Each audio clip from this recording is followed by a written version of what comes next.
안녕하세요. 백두산 금융연구소의 백두산입니다. 7월 7일 목요일 새벽 5시 40분입니다. 미국은 반등 흐름을 이어나갔습니다. 경제 지표들과 이벤트들이 좀 있었는데 먼저 확인을 해보면서 이야기를 할게요. ISM 비제조업 관련된 지표가 몇 가지가 나왔습니다. 대부분 다 좋게 나왔어요. 대부분 예상치보다 조금씩 좋게 나왔습니다. 그렇지만 전년, 지난번 값에 비하면은 조금씩 둔화되는 모습도 좀 나타나고 있고, 지표들이 혼조하긴 해요. 근데 아무튼 중요한 거는 예상치보다 조금씩들 잘 나와서, 요즘에 급속히 퍼지고 있는 경기 침체 우려가 약간 좀 사그라드는 이런 모습도 좀 보였다라고 생각됩니다. 근데 이제 이런 지표도 있긴 있어요. 50 아래로 떨어져 가지고 좀 침체 우려를 가중시키는 지표들도 있긴 합니다. 근데 이런 지표들이 전반적으로 보면 발표된 게 하나, 둘, 셋, 넷, 다섯, 여섯 개, 일곱 개 가까이 되는 지표들이 나왔는데 그 중에 뭐 하나 정도가 50 아래로 나온 거니까 뭐 이걸 가지고 우리가 너무 우려하거나 그럴 거는 없을 것 같다라는 생각이 들긴 합니다. 근데 아무튼 이런 지표들 우리가 신경을 쓰긴 써야 되겠죠, 그죠? 지금 경제 상황이 좀 심상치는 않긴 한 거예요. 물론 그렇다라고 해서 연준이 이걸 보면서 야 이게 ISM 논 매뉴팩처링 임플로이먼트가 50 아래로 나왔으니까 경기 침체로 가서 우리 금리 못 올린다 이런 건 아닙니다. 그죠? 연준의 통화정책 결정은 고용지표와 물가지표에 의해서 결정되는 거기 때문에 뭐 이런 지표가 하나 안 좋게 나왔다라고 해서 우리가 호들갑 떨 필요는 없다고요. 당연히 어젯밤 주식시장도 이런 걸 보면서 특별한 반응을 하지도 않았고요. 평균적으로 괜찮게 나왔다. 그러니까 뭐 주식시장이 뭐 반등을 했다. 이렇게 보면은 얼추 맞을 것 같아요.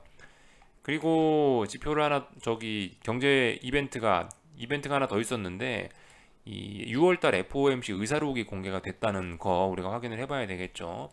근데 이거 특별한 건 없었던 것 같아요. 6월달 FOMC에서 뭐라고 했나 살펴보니 인플레를 90번이나 언급을 했다고 합니다. 그리고 더 긴축적으로 나가야 된다라고 이야기를 했다라고 하죠. 자꾸자꾸 증거들이 나오고 있는 거예요. 연준의 어떤 인플레에 대한 의지, 인플레를 잡겠다는 그런 의지들이 자꾸자꾸 나오고 있는 거죠. 특별한 내용은 없었습니다. 그죠? 특별한 내용은 없고 하여튼 뭐 그랬어요. 여기서 뭐 제 생각에 봐야 될 거는 뭐 요 정도? 어, FOMC 회의 참석자들 대부분이 인플레이션 리스크가 상방으로 치우쳐져 있다는 점에 동의했다. 인플레 심각하다는 이야기 동의했다라는 거고요. 그리고 향후 몇 년간 경제 성장 불확실성이 커졌다. 라고 하고 있습니다. 그러니까 다들 경기 침체를 우려하고 있는 거죠. 경기 침체 우려라는 이야기를 FOMC 회의에서 할 수는 없으니 이런 식으로 이제 표현을 조금 좀 순화시켜서 한 겁니다. 연준, 그죠? 여기서 스태그플레이션이라는 표현은 차마 담을 수가 없죠. FOMC 회의에서요. 근데 뭐예요? 인플레이션 리스크가 상방으로 치우쳐져 있고 경제 성장 불확실성이 커졌다라고 하면은 뭐겠습니까? 스태그플레이션 뭐 가능성 있는 그죠? 그런 이야기겠죠. 아무튼 특별한 이야기는 없었어요. 이건 그냥 우리가 일반적으로 다 알고 있던 내용입니다. 그래서 이러한 지표들이 어젯밤 금융시장에 어떻게 영향을 미쳤냐?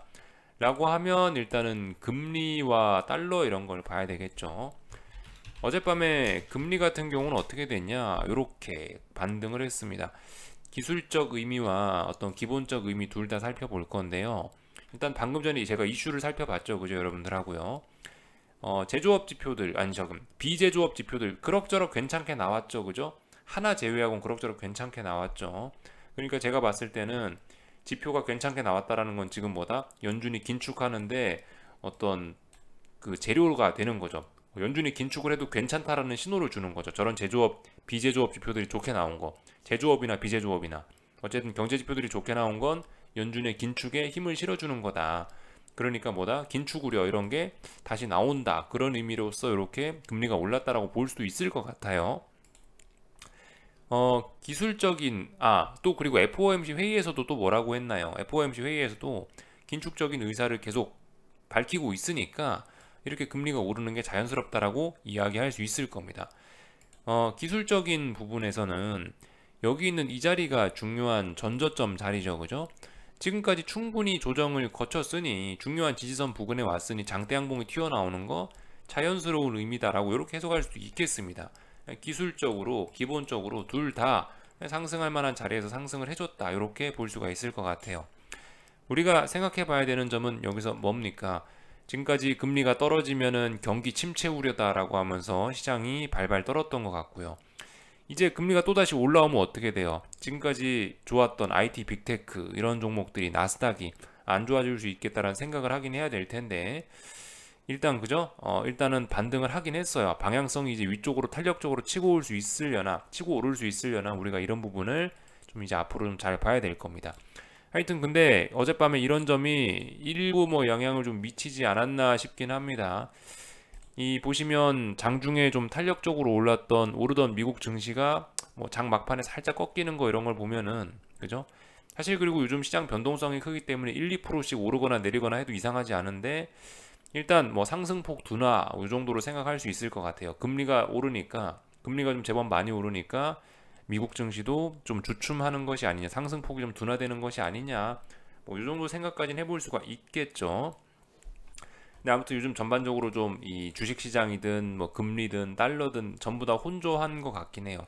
달러 제외하고 금리나 주식시장 같은 경우는 좀 혼조한 것 같긴 합니다. 그래서 아무튼 이런 모습들 살펴봤다라는 거, 우리가 앞으로 중요하게 봐야 될 거, 금리가 올라갈 수 있으려나 이런 여부들 좀 지켜보자라고 말씀드렸고요. 달러 인덱스 같은 경우는 계속해서 올라가고 있습니다. 왜 그렇겠습니까? 그죠? 오늘 뭐 예를 들면은 이 어제 독일에서 나왔던 그런 악재들, 예를 들면 뭐 독일 최대의 에너지 기업이 구조조정이 아니죠. 구제금융 이야기가 나오고 있는 거고, 그리고 또 이번 주인가 지난 주인가였죠. 유로존의 그 독일의 무역 적자 이런 이야기가 나왔습니다. 이런 점들로 인해서 유로화가 약세를 보이고 있다. 또 그리고 여기다 대고 오늘 밤이 아니죠. 조금 전에 제조업 지표 같은 거, 비제조업 지표들이 발표가 됐는데 그런 지표들이 좋게 나온 것들, 혹은 여기 방금 전에 제가 보여드렸던 이 기사들요, 그죠? FOMC 의사록을 공개했는데 긴축적인 모습을 보였다라는 거, 긴축하겠다는 의지를 보였다는 거, 이런 점들이 어떻게 되겠어요? 전부 다 달러를 강화시키는 요인이죠. 달러 강세를 만드는 요인들이죠. 이런 요인들로 인해서 신나게 달러가 올라가고 있다는 점 볼 수가 있겠습니다. 이상한 거 없죠.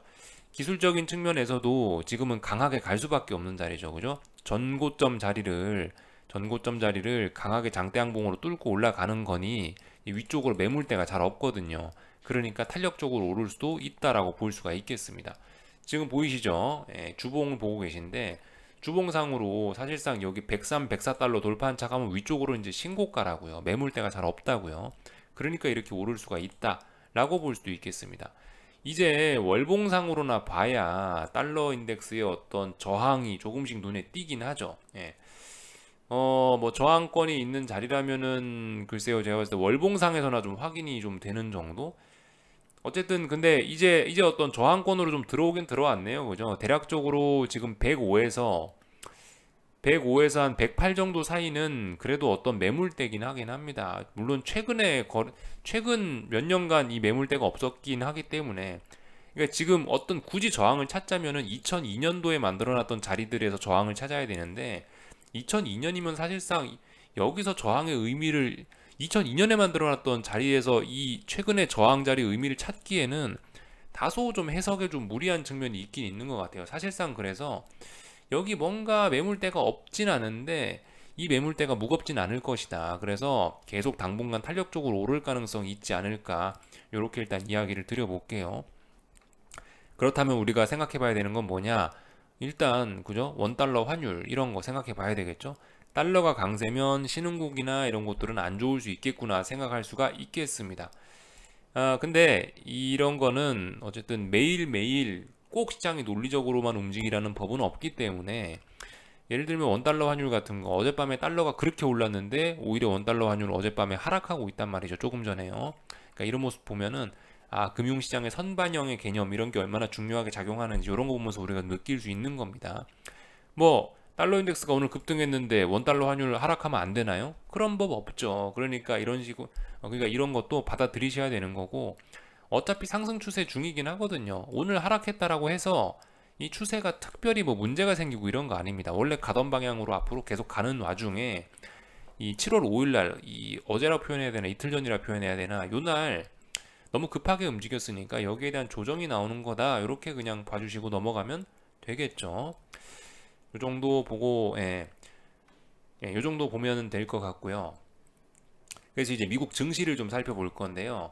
제가 영상 녹화하기 전에 미리 선을 좀 그어 놓긴 했습니다. S&P입니다. S&P 같은 경우 지금 현재 이렇게 삼각 수렴형이죠. 아래쪽에서 저점과 저점 연결하면 이렇게 선이 올라가고 고점과 고점 연결하면 이렇게 선이 내려옵니다. 어젯밤에 여기 탁 터치했죠. 아직까지 이 저항을 완전 돌파한 척 한 건 아니죠. 그러니까 아직까지 어떤 수렴형 내에 있는 겁니다.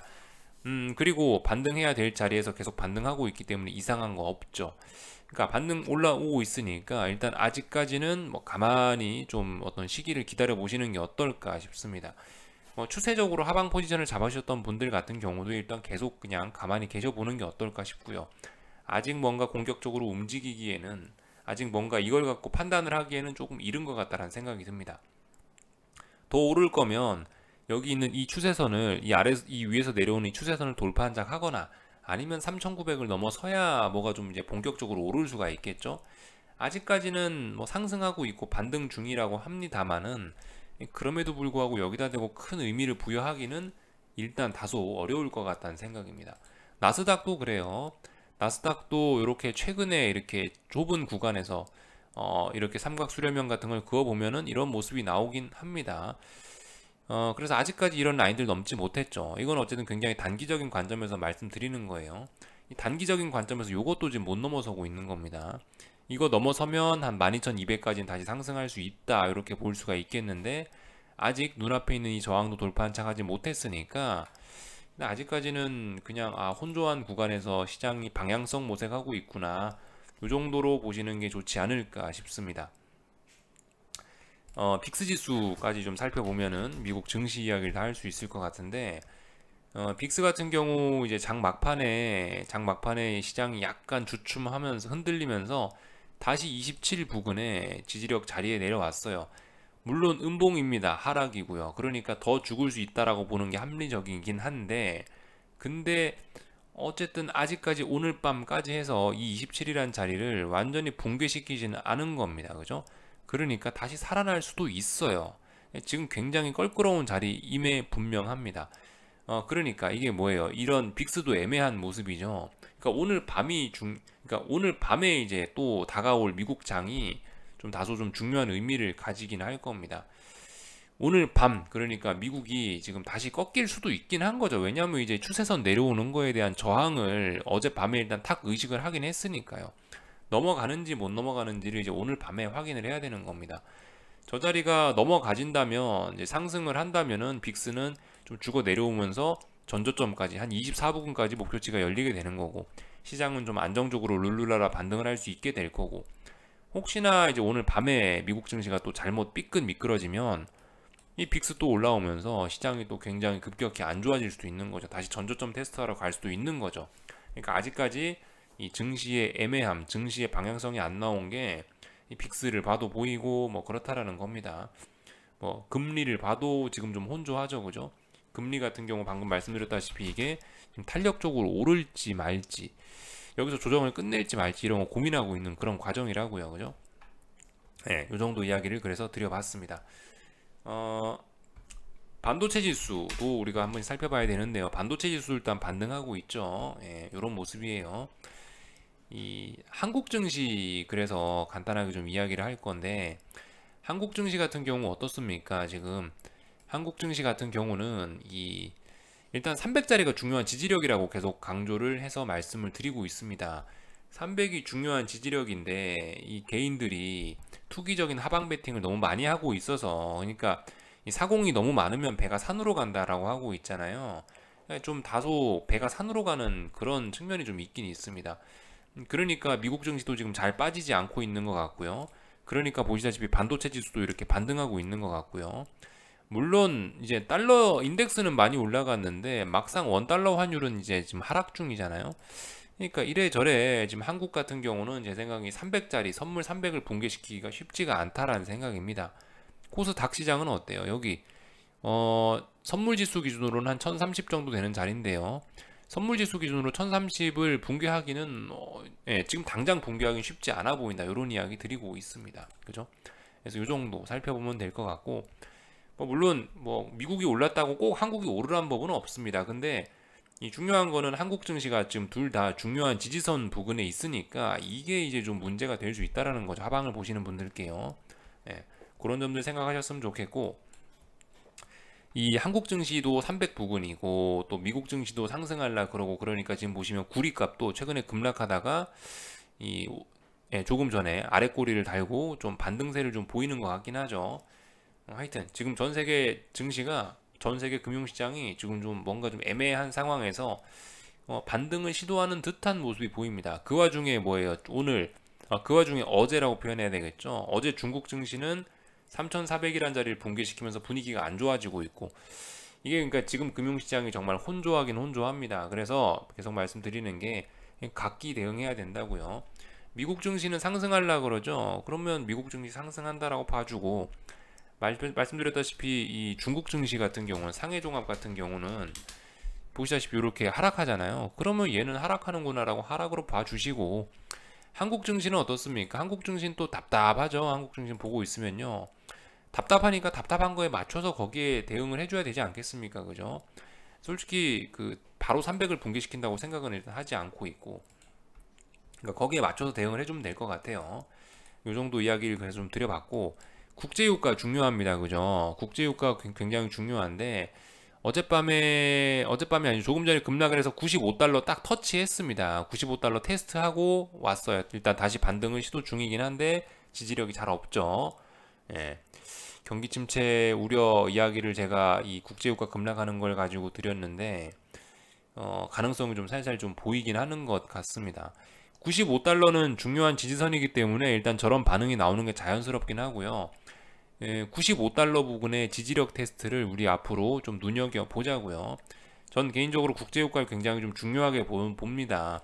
국제유가가 어떤 인플레이션을 가늠할 수 있는 그런 바로미터로서 역할도 할 수 있고, 혹은 뭐 세계 경제가 뭐 침체로 가는지 뭐 그런 거에 힌트를 줄 수 있는 역할도 한다라고 보거든요. 근데 일단 그런 상황에서 이 지표가 중요한 넥라인인 95달러를 어젯밤에 터치를 하고 지지력 테스트를 했으니, 일단 국제유가 매수세가 많이 좀 사그라들긴 한 겁니다. 여기서 죽을 수도 있다라는 생각을 해보긴 해야 돼요. 근데 아무튼 95란 자리가 중요한 지지력이라고 말씀드렸죠. 아직도 국제유가 상승에 미련이 있으신 분들은 95 부근이면 한 번쯤 매수를 잡아볼 만한 자리이긴 합니다. 95 부근에, 네, 95는 지지력이니까요. 하지만 95 부근에서 잡으셨던 분들, 상승 보셨던 분들은 95가 붕괴되는 순간 바로바로 도망가셔야 되겠죠. 그죠? 이렇게 생각하시고 대응하시면 되겠습니다. 국제유가도 지금 좀 혼란해요. 그죠? 예. 그래서 다 같이 뭐 증시고 뭐고 좀 혼란한 가운데서 눈치 보고 있다. 특별한 이슈도 없다. 이런 이야기를 드리고 있네요. 이 국제유가가 이렇게 급락하고 이 뭐 골드가 또 어젯밤에도 급락했죠. 그죠? 이런 급락에는 일단은 그 달러 강세가 영향을 좀 많이 미치긴 했었을 겁니다. 그런 점들. 그죠? 달러 강세 나오면 원자재들은 다 박살나게 돼 있거든요. 그런 점들도 좀 고려해서 생각하시면 좋을 것 같고, 이 금값 같은 거 지금 이 굉장히 좀 조심하셔야 됩니다. 지금 상방 베팅 조심하셔야 돼요. 이게 금 같은 경우는 안전자산으로 성격이 있죠. 안전자산으로의 성격이 있는데, 이 타이밍이 중요하다라고요.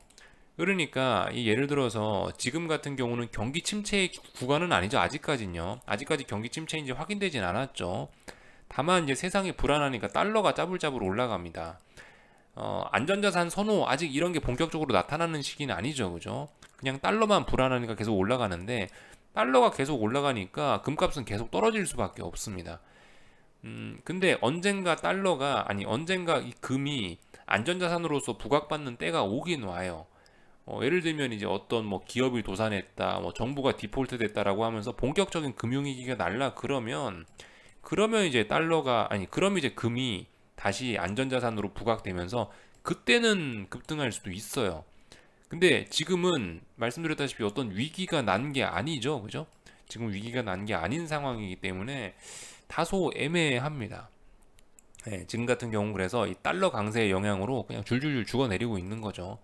말씀드렸다시피 이게 어떤 지지선, 제가 말씀드리는 이 골드의 상방을 볼 수 있는 지지선은 1830짜리였다라고 말씀드리는데 1830 이번에 붕괴시키고 반등할 때 부근에도 못 오더니 결과적으로 이렇게 죽고 있습니다. 최소한 어떤 중요한 자리들을 회복을 해야 위쪽으로 볼 수 있는데 지금은 이거 일단 좀 위쪽으로 보긴 좀 부담스럽긴 한 상황이에요. 예. 그러니까 조금 더 달러가 골드 같은 경우는 조금 좀 주의하셨으면 좋겠습니다. 굳이 만약 내가 매수 포인트를 잡아보겠다라고 한다면 뭐 제가 봤을 때 이제 1680대까지나 내려와야 그나마 어떤 매수를 잡아볼 수 있는 그런 가격대가 아닌가 싶습니다. 요 자리죠. 왜 1680이냐? 여기 지지했고 여기 지지했고 여기 지지했던 자리이기 때문에 지지력이 나름 있는 자리란 말입니다. 그러니까 만약 이 부근까지 내려오면 한 번쯤 매수를 잡아볼지 모르겠는데 솔직히 지금은 굉장히 좀 부담스럽다라고 생각합니다. 달러 강세 등으로 인해서 그리고 아직 안전자산 선호가 본격적으로 나타나는 그런 상황은 아니니까 골드가 좀 힘들어하고 있죠. 이런 점들 생각해 보셨으면 좋겠고요. 예, 뭐 얼추 이야기는 다 한 것 같네요, 그죠? 예, 여기까지 하겠습니다. 궁금한 거 리플 남겨주시고 오늘 저녁에 더 뵙도록 하겠습니다. 여기서 마치겠습니다.